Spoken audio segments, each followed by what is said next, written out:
അനന്തങ്കാട്. ഇതിന് ട്രെയിലർ കണ്ടപ്പോൾ സത്യത്തിൽ ഞാൻ വിചാരിച്ചത് ഒരു തമിഴ് സിനിമ മൂഡ് പിടിച്ചിട്ട് കുറേ മലയാളി ആക്ടേഴ്സിനെ കൂടെ കയറ്റി തമിഴിലും മലയാളത്തിലും ഓടാൻ വേണ്ടിയിട്ട് കാണിച്ചിരിക്കുന്ന ഒരു പരിപാടിയായിട്ടാണ് എനിക്ക് തോന്നിയത്. കാര്യം ആരെയാണല്ലോ ഇതിനകത്ത് നായകനായിട്ട് കാണിക്കുന്നത്. പക്ഷേ ട്രെയിലർ കണ്ട പോലെ അല്ല സിനിമ കണ്ടപ്പോഴുള്ള ഫീല്. അത് ഞാൻ വഴിയെ പറയാം. കഥയിലും കഥാപാത്രങ്ങളിലേക്ക് വരുവാണെങ്കിൽ തങ്കരാജ്, മുരളി, ജാക്സൺ, കൃഷ്ണൻകുട്ടി ഇവർ 4 പേരും ഇപ്പോൾ ഒരു ഗാനമേള ട്രൂപ്പൊക്കെ ആയിട്ട് ഇങ്ങനെ മുമ്പോട്ട് പോവുകയാണ്. അവർക്കൊരു ബാക്ക് സ്റ്റോറിയും കാര്യങ്ങളൊക്കെ ഉണ്ട്. അവരുടെ ലൈഫിലേക്ക് വെട്രി എന്ന് പറഞ്ഞ ഒരാൾ കടന്നു വരുന്നു. മണി എന്ന് വിളിക്കുന്ന ഒരു തമിഴ്. അയാൾക്കും ഒരു ബാക്ക് സ്റ്റോറി ഉണ്ട്. അതും സിനിമയിൽ പാരലായിട്ട് പറഞ്ഞു പോകുന്നുണ്ട്. അപ്പോൾ ഇവരുടെ ലൈഫിൽ നടക്കുന്ന കുറച്ച് സംഭവങ്ങൾ, അവരുടെ ലൈഫിൽ ഇടപെടുന്ന രാഷ്ട്രീയക്കാരും പോലീസുകാരും ആ സമയത്തുണ്ടാകുന്ന, അതായത് ഒരു ലേറ്റ് 80s early 90s നമ്മുടെ നാട്ടിലുണ്ടാകുന്ന, അതായത് തമിഴ്നാട്ടിലും നമ്മുടെ നാട്ടിലും ഒക്കെ ഉണ്ടാകുന്ന രാഷ്ട്രീയ ഇടപെടലുകളും രാഷ്ട്രീയവും പറയുന്ന, ശക്തമായിട്ട് രാഷ്ട്രീയം സംസാരിക്കുന്ന ഒരു സിനിമയാണ് അനന്തങ്കാട്. സ്ക്രിപ്റ്റ് റൈറ്റർ മുരളി ഗോപി അറിയാലോ, പുള്ളിക്ക് പറയാനുള്ള കാര്യങ്ങൾ ധൈര്യമായിട്ട് പറയാൻ ഒരു ഒരു ചങ്കുറപ്പുള്ള മനുഷ്യനാണ് മുരളി ഗോപി. പുള്ളി ആരെയും വിമർശിക്കാനും ആരെയും പുകഴ്ത്തി പറയാനും ഒന്നും ഒരു മടി കാണിക്കാത്ത ഒരാളാണ്. പുള്ളിയുടെ സ്ക്രിപ്റ്റിൽ പുള്ളി വ്യക്തമായ രാഷ്ട്രീയം പറയും. അത് കൊള്ളേണ്ടവർക്ക് കൊള്ളും, ബുദ്ധിമുട്ടുണ്ടാകുന്നവർക്ക് ബുദ്ധിമുട്ടുണ്ടാകും. പക്ഷെ പുള്ളി അതിലൊന്നും അതിനുശേഷം ഒരു അഭിപ്രായം പറയാനോ ബഹളം വെക്കാനോ ഒന്നും പോകത്തില്ല. അതാണ് പുള്ളിയോടുള്ള പേഴ്സണലി ഇഷ്ടം. ഇതിൽ തങ്കരാജ് എന്ന കഥാപാത്രം ചെയ്തിരിക്കുന്നതും മുരളി ഗോപിയാണ്. മുരളി എന്ന് പറഞ്ഞ കഥാപാത്രം ചെയ്തിരിക്കുന്നത് ദേവ് മേനോൻ, കൃഷ്ണൻകുട്ടി എന്ന കഥാപാത്രം ചെയ്തിരിക്കുന്നത് ഇന്ദ്രൻസ്, ജാക്സൺ എന്ന് പറഞ്ഞ കഥാപാത്രം ചെയ്തിരിക്കുന്നത് നമ്മുടെ അപ്പാണി ശരത്താണ്. അത് ഈ അപ്പാണി ശരത്തിൻ്റെയൊക്കെ കുറേ നാൾക്ക് ശേഷം ഉണ്ടല്ലോ ഒരു നല്ല കഥാപാത്രം കയ്യിലോട്ട് കിട്ടിയപ്പോൾ ഉണ്ടല്ലോ പുള്ളിയൊക്കെ മര്യാദയ്ക്ക് ചെയ്ത്, അതായത് ഒരു നല്ല ഡയറക്ടറിൻ്റെ കയ്യിൽ ഇവരെയൊക്കെ കിട്ടിയാൽ ഇവരെയൊക്കെ കൊണ്ട് പണിയെടുപ്പിക്കാൻ പറ്റും എന്ന് നമ്മളെ മനസ്സിലാക്കി തന്നു. കാര്യം അത്ര പെർഫെക്റ്റ് ആയിട്ടാണ് പുള്ളി ആ റോള് കൈകാര്യം ചെയ്തിരിക്കുന്നത്. തങ്കരാജായിട്ട് മുരളി ഗോപി കിടിലം പെർഫോമൻസ് ആയിരുന്നു. ദേവ് മേനോനും പുള്ളിയുടെ റോള് മര്യാദയ്ക്ക് ചെയ്തു വെച്ചിട്ടുണ്ട്. പിന്നെ നമ്മൾ ഞെട്ടിച്ച കഥാപാത്രം എന്ന് പറഞ്ഞാൽ കൃഷ്ണൻകുട്ടി എന്ന് പറഞ്ഞിട്ടുള്ള ഇന്ദ്രൻസിന്റെ കഥാപാത്രമാണ്. പുള്ളിക്ക് കുറേ നാളായിട്ട് കിട്ടിയിരിക്കുന്ന ഈ പാവം കഥാപാത്രം ചെയ്ത് എനിക്കൊന്ന് പുള്ളി തന്നെ മടുത്തെന്ന് തോന്നുന്നു. അത് കണ്ട് നമുക്കും കുറച്ച് ബുദ്ധിമുട്ടുണ്ടായി. കാര്യം പേഴ്സണലി പുള്ളി ഒരു പാവപ്പെട്ടവനാണ്.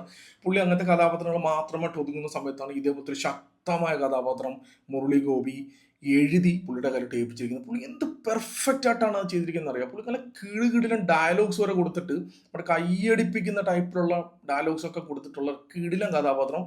പുള്ളി എനിക്ക് തോന്നുന്നു പുള്ളിയുടെ കരിയറിൽ പുള്ളി ഇങ്ങനെ ഫുള്ളി ഇൻവോൾവ് ആയിട്ട് ഇങ്ങനത്തെ ഒരു ടൈറ്റ് കഥാപാത്രം പുള്ളി ചെയ്തിട്ടില്ല. അത്രയ്ക്ക് ഇഷ്ടപ്പെട്ടു. മനോഹരമായിട്ട് പുള്ളി അത് ചെയ്തു വെച്ചിട്ടുണ്ട്. പിന്നെ നായികയായിട്ട് വരുന്ന നിഖില വിമലിന് പ്രത്യേകിച്ച് ചെയ്യാനും കാര്യങ്ങളൊന്നുമില്ല. വിജയരാഘവനാണ് ഇതിനകത്തൊരു മന്ത്രിയുടെ കഥാപാത്രം ചെയ്തിരിക്കുന്നത്. പുള്ളി കിടലുമായിട്ട് ചെയ്തിട്ടുണ്ട്. അതേപോലെ തന്നെ സുനിൽ ഒരു പോലീസ് ഉദ്യോഗസ്ഥനായിട്ട് വരുന്ന പുള്ളിയുടെ റോളും പുള്ളി മനോഹരമായിട്ട് ചെയ്തിട്ടുണ്ട്. പിന്നെ ഇതിലൊരു ശക്തമായ ഒരു കഥാപാത്രമുണ്ട്, ഒരു പ്രോസ്റ്റിറ്റ്യൂട്ടാണ്. അപ്പൊ ആ കഥാപാത്രം ചെയ്തിരിക്കുന്നത് ശാന്തി ബാലകൃഷ്ണനാണ്. അവർ നന്നായിട്ട് ആ റോള് കൈകാര്യം ചെയ്തിട്ടുണ്ട്. ഹാറ്റ്സ് ഓഫ് ഇതിന്റെ ഡയറക്ടർ GN കൃഷ്ണകുമാർ. അതായത് പുള്ളി ഇതിനു മുമ്പ് കുറച്ച് സിനിമകൾ എടുത്തിട്ടുണ്ട്. നമുക്ക് കൂടുതൽ പ്രേക്ഷക ശ്രദ്ധ പിടിച്ചു പറ്റുന്ന സിനിമകളൊന്നും അല്ല. കുറേ എനിക്ക് തോന്നുന്ന എല്ലാ സിനിമകളും ഫ്ലോപ്പാണെന്ന് തോന്നുന്നു മലയാളത്തിൽ എടുത്തിട്ടുള്ള. കോളേജ് ഡേയ്സ് ഇന്ദ്രജിത്തിനെ കൊണ്ടെടുത്ത കാഞ്ചി, അതും ഇന്ദ്രജിത്താണ്.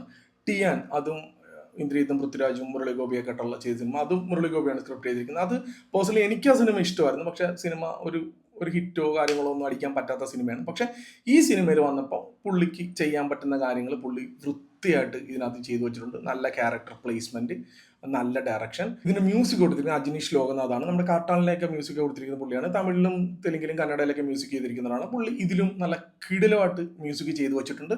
ഇതിനകത്ത് കുറച്ച് പാട്ടുകളൊക്കെ ഉണ്ടല്ലോ, ആ പാട്ടുകൾ എനിക്കിഷ്ടപ്പെട്ട് കൊള്ളാം. നല്ല സിനിമയോട് സിങ്ക് ചെയ്ത് പോകുന്ന രീതിയിലുള്ള കുറച്ച് പാട്ടുകളും കാര്യങ്ങളൊക്കെയാണ്. അപ്പം ഞാൻ വലിച്ച് നീട്ടുന്നില്ല. ഇതിനകത്ത് പേഴ്സണലി എനിക്ക് പറയാനുള്ളത്, എനിക്ക് സിനിമ പേഴ്സണലി നന്നായിട്ട് ഇഷ്ടപ്പെട്ടു. അത് ഞാൻ നേരത്തെ പറഞ്ഞല്ലോ, ഒരു ആക്ഷൻ സിനിമ, ഒരു പക്ക ആക്ഷൻ സിനിമ കാണാനായിട്ട് നിങ്ങൾക്ക് ടിക്കറ്റ് എടുക്കാം. അതായത് വലിയ ട്വിസ്റ്റോ ടേൺസോ കാര്യങ്ങളൊന്നുമില്ല. ഇവർക്കൊക്കെ എന്ത് സംഭവിക്കും, എന്താകും, ക്യാരക്ടർ എവിടം വരെ പോകും, എന്തൊക്കെ സംഭവിക്കും എന്നുള്ള കാര്യങ്ങൾ ഇതിനു മുമ്പ് ഇതേപോലത്തെ കുറേ സിനിമകളെ കൊണ്ടായിട്ടുള്ളതുകൊണ്ടാണ് ഞാൻ പറഞ്ഞത്, നമുക്ക് വ്യക്തമായിട്ടുള്ള ധാരണ വരും. കഥാപാത്രങ്ങളായിട്ട് വന്നിരിക്കുന്ന എല്ലാ ആക്ടേഴ്സും അവരുടെ റോള് മര്യാദയ്ക്ക് ചെയ്തു വെച്ചിട്ടുണ്ട്. എനിക്കൊരു ബ്ലോക്ക് ബസ്റ്റർ സിനിമയാകുമോ എന്നൊന്നും എനിക്കറിയില്ല. പറ്റുവാണെങ്കിൽ ഒന്ന് സിനിമ കാണും. ഒരു തിയേറ്ററിൽ ഇരുന്ന് കാണാൻ പറ്റുന്ന കാര്യങ്ങൾ സിനിമയിൽ ചെയ്തു വെച്ചിട്ടുണ്ട്. Well scripted cinema, well directed cinema, nice music, nice camera എല്ലായിട്ടുള്ളൊരു സിനിമ. ഒരാളുടെ കാര്യം പറയാൻ മറന്നുപോയി, ആര്യ. അടിപൊളി. അതാണല്ലോ ഒരു ബേസിക്കലി പുള്ളി ഒരു തമിഴിനെ സ്നേഹിക്കുന്ന, തമിഴ്നാടിനെ സ്നേഹിക്കുന്ന ഒരു ക്യാരക്ടറായിട്ടാണ് പുള്ളി അതിനകത്ത് കാണിച്ചിരിക്കുന്നത്. പക്ഷെ ഉണ്ടല്ലോ, നമുക്കിത് ഒരു ഫീൽ അടിക്കും. അതായത് ചെയ്ത് വെച്ചിട്ടുണ്ട്, കുറച്ച് വൃത്തിക്ക് കാര്യങ്ങൾ ചെയ്ത് വെച്ചിട്ടുണ്ട്. പിന്നെ ഈ ആര്യയും ഈ 4 പേരുമായിട്ടുള്ള ആ ഒരു ബോണ്ടും കാര്യങ്ങളും ഒക്കെ സിനിമയിൽ ഭയങ്കരമായിട്ട് വർക്കായിട്ടുണ്ട്.